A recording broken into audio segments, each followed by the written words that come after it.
Minglava, it's Sophia here. Today I would like to talk about the topic about you being you and your existence alone in this world is enough. So what happens to people in society is that from young we have been told and we have been given a certain identity by people in society, and somehow we live up to that identity. And at some point in life, sometimes you stop for a while and you ponder and you really ask the question to yourself, who am I, right? So if you have that kind of moment in your life, then I just want you to remember that your existence alone is enough. Your identity and the things you have and what you can do, actually they do not define you. Okay, so for me, when I started teaching English, I saw myself as an English teacher. So I somehow live up to that identity so that I can satisfy myself and also people who see me as an English teacher. But when I started my career as a coach and as a trainer, and when I started becoming interested in personal development related stuff, I noticed that if I am attached to the first identity, it is becoming like a limiting belief to my journey, the journey that I would like to travel for myself.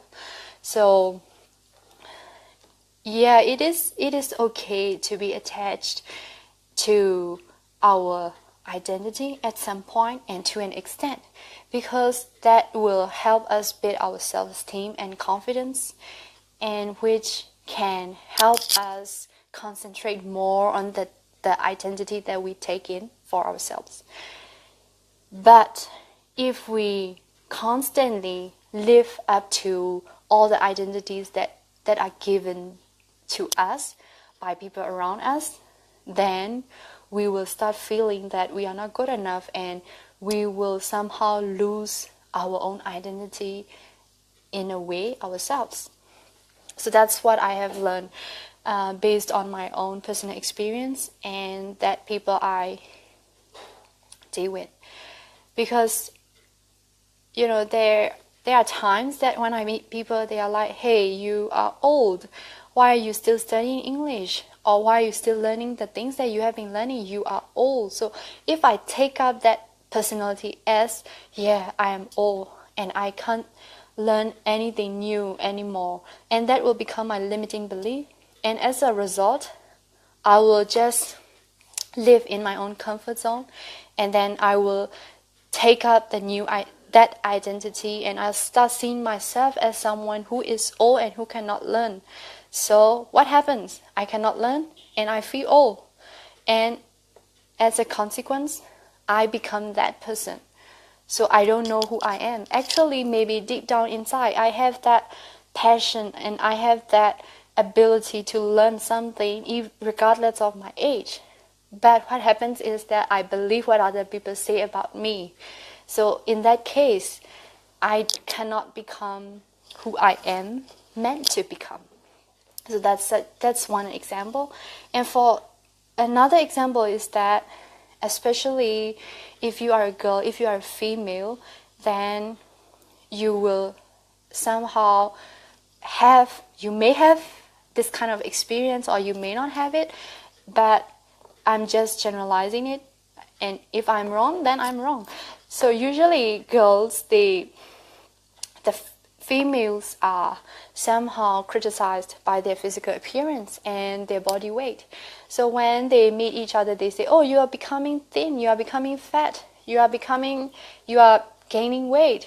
What has happened to your hair? And you look good with curly hair, you look good with straight hair, etc. A lot of things. You look good in those clothes, and you look good in those trousers, those jeans, those skirts. So what happens is that when you take up what other people say about you and you start believing what they say is true, and you start forming the identity based on what other people want you to become, then you really become that person. All right, if you start responding to other people saying things about you, like, okay, you are becoming fat, and you say, oh, I'm becoming fat, and if you focus on that thought, what happens is that there are more chances for you to start looking for food to eat and to start indulging in things which can make you become overweight. So that's how dangerous what other people say about you, and when you really believe what they say is true. All right. So that's one of the limiting beliefs, and also that can help you that can make you have a new identity which you unconsciously form as someone that you think you want to become because of what other people say about you. So yeah, so how do we do that then? Yeah, thank you for the comment. Yeah, thank you. So how can we stay true to ourselves? It's simple. It's simple, but we need a constant practice to do this. So sometimes we feel like, when I have this thing, I will be enough. And let's say when I get a degree, I will be enough. When I have this new phone, I will be enough. When I have a new pair of trousers, I will be enough.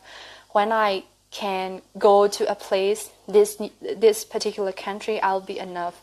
So just take a rest, take a break from all the things that people are talking about you, or all the things that people are telling you, what you should be, how you should behave, and what you should do. Stop thinking just for a while.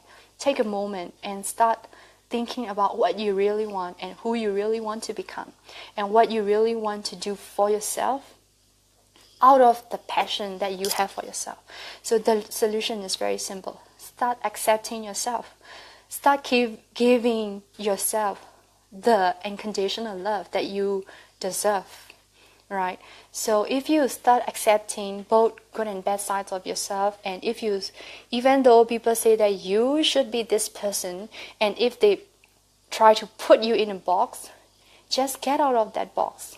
All right, just get out of it and start looking for your own identity that you can identify with, that you really resonate with, not what other people think you are. And another thing is, whatever it is that you have, or whatever it is that you don't have, or whatever it is that you can do or you cannot do, you're enough. So that alone, your existence alone is enough. And my existence alone is enough for myself. So when you start accepting yourself that way, then life becomes very meaningful and very peaceful. So that's all it is that I'd like to share for today in today's video. Okay, so please feel free to leave comments and in the comment box, and I'd like to hear what you think about how you see yourself, and whether you are also in the same boat, feeling that, oh, I'm not enough, I need to live up to this person's expectation or that person's expectation, or I need to take up what they say about who I am, right? So who are you really, and what would you like to do for yourself? And if you don't know who you are, how will you find out? Okay, so thank you so much for joining me live, and thank you so much for all the comments and all the shares and everything. Okay, I'll talk to you in my next video. Bye bye for now.